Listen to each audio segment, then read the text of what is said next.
The 49ers tumbled to their demise in Seattle, and their focus shifts to next season. Despite a blowout loss, veteran leaders insist the San Francisco team made meaningful progress that will make a difference in 2026. Want more ways to catch up on the latest in Bay Area sports? Sign up for the Section 415 email newsletter here and subscribe to the Section 415 podcast wherever you listen. Seattle, if you're pushing the edge, eventually you find the edge. That a matter-of-fact line from Free Solo, a harrowing documentary about rock climber Alex Honnold and his quest to scale Yosemite's El Capitan without a rope. There is no margin for error, because any mistake likely means a fall to the death. The whole endeavor is not all that dissimilar from the 2025 49ers season, which ended with a 41-6 defeat on Saturday night to the Seattle Seahawks in the divisional round of the playoffs. At last and inevitably, the undermanned 49ers, whose shorthanded roster had worked with precious little margin for error, met an elite opponent. They slipped and tumbled to their ultimate demise. Honnold scaled the 3,000-foot monolith of sheer granite, but the 49ers couldn't complete their own odds-defying journey. Nobody thought we'd even be here, let alone thought we would win this game, left tackle Trent Williams said. At the end of the day, we were playing with house money, playing with who we played with. When running back Christian McCaffrey and tight end Jake Tonjes, George Kittle's injury replacement, both went down on Saturday, the 49ers faced a cumulative talent drain that was humongous even for their own inflated standards. The only path to win against an opponent as talented as the Seahawks, who'd fielded one of the best offenses in NFL history this regular season, and who entered with rest advantage thanks to their first-round bye, essentially required perfection. And the 49ers managed the polar opposite, allowing Seattle kick returner Rashid Shaheed to sprint 95 yards to pay dirt on the game's first touch. Coach Kyle Shanahan's disastrous option pitch fourth down play call and a fumble from Tonjes followed that, allowing Seattle to open a 17-0 lead. The cement dried into a blowout following a third down holding penalty from 49ers defensive tackle Jordan Elliott as the unraveling continued. It's hard to win when you give up turnovers and special teams touchdowns, Shanahan said, and we did both tonight. In the 49ers locker room, the mood was predictably somber, but the type of devastation that comes with most playoff losses did not permeate the air. Instead, veterans like McCaffrey came to grips with the journey's sudden finish. It's such a weird emotional roller coaster that you go through, the star running back said. It takes time to process everything because it just comes to an end. In all my years playing, this is one of the proudest I've ever been to be part of a team. I love everyone in the locker room. It was poetic that the 49ers season ended right where it began, in Seattle, where they scored a 17-13 season-opening victory over the team that obliterated them on Saturday night, just over 4 months later. We came down here with a healthy team and we won, Williams said. That's what we can be.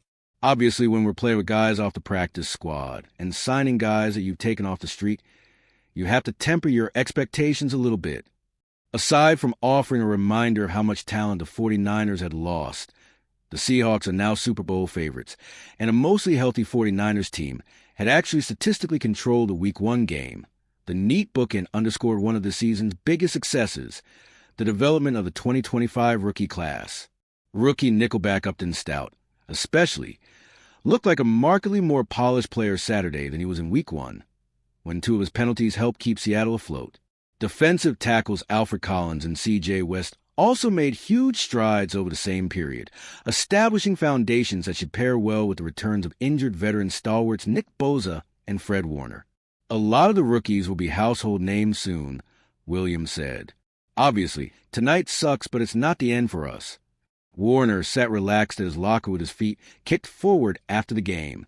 Even though the 49ers determined that he wouldn't return from his gruesome ankle injury against Seattle, the transcendent linebacker made the trip. He'd watched the first quarter of the game from a booth upstairs, but then, frustrated with the 49ers' early game struggles, bolted down to the field.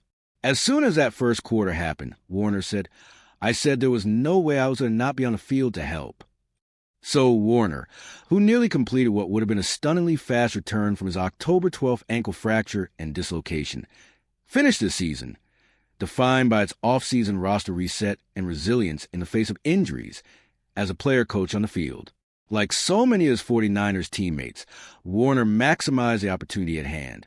Even if it was far from ideal, the linebacker said he was driven not only by a desire to return in time for a Super Bowl run this year, but also by the chance to continue building a foundation for future seasons.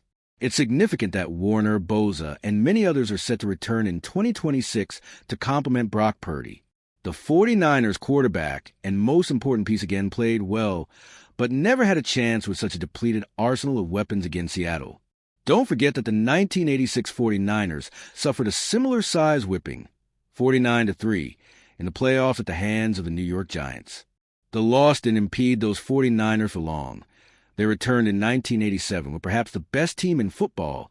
The Minnesota Vikings upset them in the playoffs, before winning back-to-back Lombardi trophies to close the 1988 and 1989 seasons. The 49ers, who delivered 13 wins against consistent adversity, feel that they have the goods to immediately thrust themselves back into contention. They face obvious separation issues. Purdy ran for a staggering 413 yards while searching for open receivers Saturday, per next-gen stats. But off-season recovery should help assuage some of these problems before free agency, trades, and the NFL draft are even considered. The 49ers figured to be major players in all three of those arenas. For now, after they pushed the edge of their resilience for so long and finally found the limit on Saturday night, they'll circle the wagons. We're going to regroup, get guys healthy, and get back after it, Purdy said. And then the restocked 49ers will set out to push that edge again,